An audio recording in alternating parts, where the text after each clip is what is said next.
কিছু নাপিত বের হবে তারাবির নামাজ কাটছাট করার জন্য। কথা কোন ঠিক কিনা?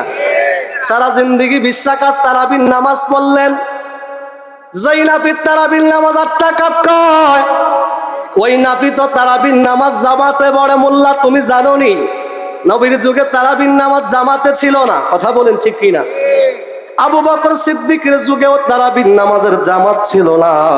হযরতে ওমর ফারুক আজম রাদিয়াল্লাহু তাআলা আনহুর জামানায় হযরতে ওমর একজন কারি সাহেবকে ডাকাইয়া হযরতে ওমর 20 রাকাত তারাবির নামাজের জামাত চালু করে দিলেন।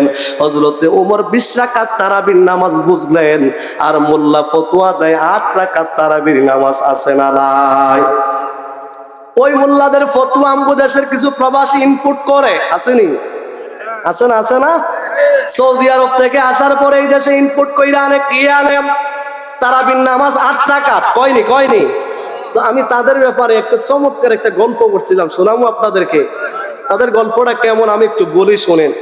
মনে করেন আমার চাচা, বাজার আপনি রাগ করেন না, আমনে দিয়া কইতাছি, কারণ সামনে যেহেতু আমনে পড়ছেন। আচ্ছা দুইজনই ধরি, একজন রাগ করলে আরেকজন তো রাগ করতো না। কথা কোন ঠিক কিনা? মনে করেন চাচার বিবাহ বার্ষিকী। কি বার্ষিকী? বিবাহ বার্ষিকী। এখন ফুতের বউ ধরছে, কয় আব্বার বিবাহ বার্ষিকী, বহু বছর পরে আব্বাই বাঁচে না মরে, আমরা কত সেলিব্রেশন করলাম, কেউ এখনকার সেলিব্রেশন হয়নি। এখন বাপেরে ফুতে কাপড় কিনা দিব, বাপের বিবাহ বার্ষিকী অনুষ্ঠান করব, সব আয়োজন করা হয়েছে। চাচারাই একটা পায়জামা দিছে, ঘটনাক্রমে সাইজে যায় একটু বেশ কম, 4 আঙ্গুল লম্বা হয়ে গেছে। কয় আঙ্গুল? 4 আঙ্গুল বা 8 আঙ্গুল লম্বা। এখন চাচা ফিন্দা দেখে, কিরে এটা তো পায়জামা হয়েছে না, এটা তো বড় হয়ে গেছে, লম্বা মারি দেয়া হেসরায়। এখন চাচা কাপড় এটা লইয়া চাষির কাছে গেছে, যায় কইও আবার আপনার কথা কইতেছেন, ওই মুরব্বীর কথা কই, যায় কইতেছে, দেখো না আমার যে পায়জামাটা দিলা, সকালবেলা তো অনুষ্ঠান। কয় এটা তো লম্বা, একটা কাজ করো, 4 আঙ্গুল কাইটটা 4 আঙ্গুল বাঙ্গা দিয়ে একটা শিলি দিয়া লাও, তৈলে এটা ফিন্দা যাওন যাইব। কত কইছে মনে রাখেন, কইলাম 4 আঙ্গুল কাইটটা 4 আঙ্গুল বাঙ্গা দিয়া শিলি দিয়া দিল, এটা ফিন্দা যাওন যাইব। চাষি কোন বুড়া বয়সে বুঝে আমি রাত্রেবেলা শুই সুতালে ডুয়াইতাম, আমি পারতাম না, তো এটা নিয়ে সাইডারে লইছে, হাত লইয়া সামনে গেছে, যে ফুতের বলে ডাক দিছে, মাগো কাপড় তো কিনছো ঠিক আছে, কাপড় তো লম্বা, সকালে তো অনুষ্ঠান, রাত্রিবেলা যাবো কই, এটা আনছিলাম একটু 4 আঙ্গুল কাইটটা 4 আঙ্গুল বাঙ্গা দিয়া যদি এটা সিলাই জ্বালাইতা, তাই না আমি ফিনতারলাম। হইলে ফুতের বউ, আব্বা আপনার নাতি যে জ্বালান জ্বালাইতেছে, আমি পারতাম না, লইয়া যান। ফুতের বউ দিল ফিরায়া। এবার আপনি সামনে গেছে, জিয়ের কাছে যায়, মারে এই কাপড়টারে 4 আঙ্গুল কাইটটা 4 আঙ্গুল বাঙ্গা দিয়ে একটু সিলাই দিলাইলে আমি সকালে ফিন্দা অনুষ্ঠানটা যাইতাম, আপনারা যাইতাম না। যে আমার কত সাজগোজ আছে, তুমি আইসো অনিতারে, আমি পারতাম না, যাও আনতে।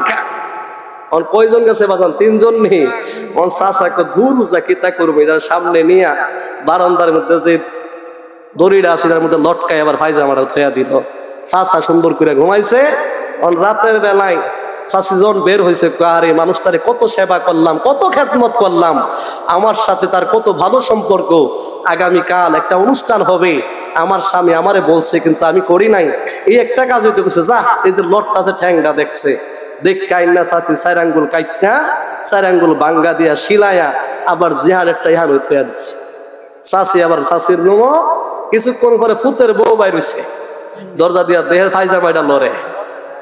পায়জামাটা কি করে? অসুবিধা নাই তো বাজান, একটু শেষ করি বাসান। এবার ফুতের বউ, আব্বা একটা কথা কইলো, ওই সময় জিয়ের যন্ত্রণা হাঁটছি না, আব্বা মুরব্বী মানুষ, অনুষ্ঠান আব্বারে লইয়া, অনুষ্ঠান আব্বার বিয়ার অনুষ্ঠান, আমরা যদি অনুষ্ঠান করি লাভ হইব কি? এবার ফুতের বউ 4 আঙ্গুল কাইটটা 4 আঙ্গুল বাঙ্গা দিছে। কিতা কোন ব্যাপারটা একটু কমছে না বাড়ছে? কতক্ষণ পরে জিও এবার 4 আঙ্গুল কাইটটা 4 আঙ্গুল বাঙ্গা দিতে দিতে মাশাআল্লাহ 5 জনে বাঙ্গা দিছে। কত দূর হইছে মনে করেন? আসনো এটা এখানো আইতে দিলে মারো হাফপেন হয়েছে। কি হাফপেন হয়েছে?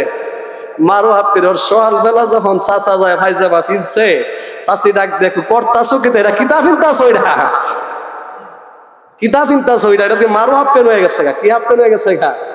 ঘটনা কি? আমি তো রাত্রে থইছি তো ঠিকঠাক, ওইটা এমন হয়েছে কেমনে? তো তুমি কইছো 4 আঙ্গুল কাইটটা 4 আঙ্গুল বাঙ্গা দিতাম, তো আমি তো ওইটাই করছি। বুঝছি। এরপরে ফুতের বোকা আমি ওইটাই করছি। কমাইতে কমাইতে ছিল পায়জামা, বানাইছে মারো হাফপেন। এখন কি সতর আছে না গেছে? কথা কনা রে, পোলাপান আসেনি কয়েকটা রাস্তাঘাটও ফিনদে, সরমও লাগে বাইরে, আডুর উঠতে কাপড় ফিনদে এমেদা, এমেদা নাবির নিচে কাপড় ফিনদে, ফিন্দা কইরা বিলে স্টাইল আসেনি। জোয়ান জোয়ান পোলাপান, যুবক পোলাপান, বিচ্ছির কথা কই না বাজান, 20 বছর 22 বছরের যুবক, সামনে গরম আসতেছে, তুমি যে শর্ট প্যান্ট গুলা পড়ো যুবক, তোমার কি একটু লজ্জা হয় না, একটু কি তোমার হায়া হয় না? মুসলমানের সন্তান হিসাবে একজন পুরুষের নাভির উপর থেকে হাঁটুর নিচ পর্যন্ত এটা দাইমি ফরজ, এটাকে বলা হয় সতর। তোমার কাপড় হাঁটুর উপরে নাভির নিচে, তাইলে এর চাইতে উলঙ্গ হওয়ার মধ্যে আর কোনো পার্থক্য নাই। কথা বলেন ঠিক কিনা? এমন বেহায়া যুবক আছে না নাই? তো ওই আমগু দেশের সালাফি যেগুলো, আহলে হাদিস যেগুলো, ওই 4 আঙ্গুল কাইটটা 4 আঙ্গুল ভাঙ্গা দিতে দিতে আমলগুলারে এমন শর্ট করছে, 20 রাকাত তারাবিরে কাইটটা এখন 8 রাকাত করে দিছে। কথা বলেন ঠিক কিনা? তারা বলে ফরজ নামাজের পরে দোয়া নাই, তারা বলে সুন্নতের আমল করার দরকার নাই, সুন্নত নামাজ পড়তে হবে না। কত বড় জালিম! মা বাবার মৃত্যুর পরে এই যে আজকে হাজী মরহুম নিজামউদ্দিন সাহেবের আত্মার মাগফিরাত কামনায় আজকের এই মাহফিল, তারা বলে এগুলো করলে নাকি কবরে আল্লাহ আযাব দিবে। নাউজুবিল্লাহ বলবেন না? আমি দেখলাম তারাই বলছে ব্যাংকে অ্যাকাউন্ট করা যাবে না, হারাম। আবার তারার মাদ্রাসার লেগে অ্যাকাউন্ট কইরা টেহানে। কথা কোন ঠিক নিও? নিজের বেলা হইলে আরাম, পরের বেলা হইলে কি?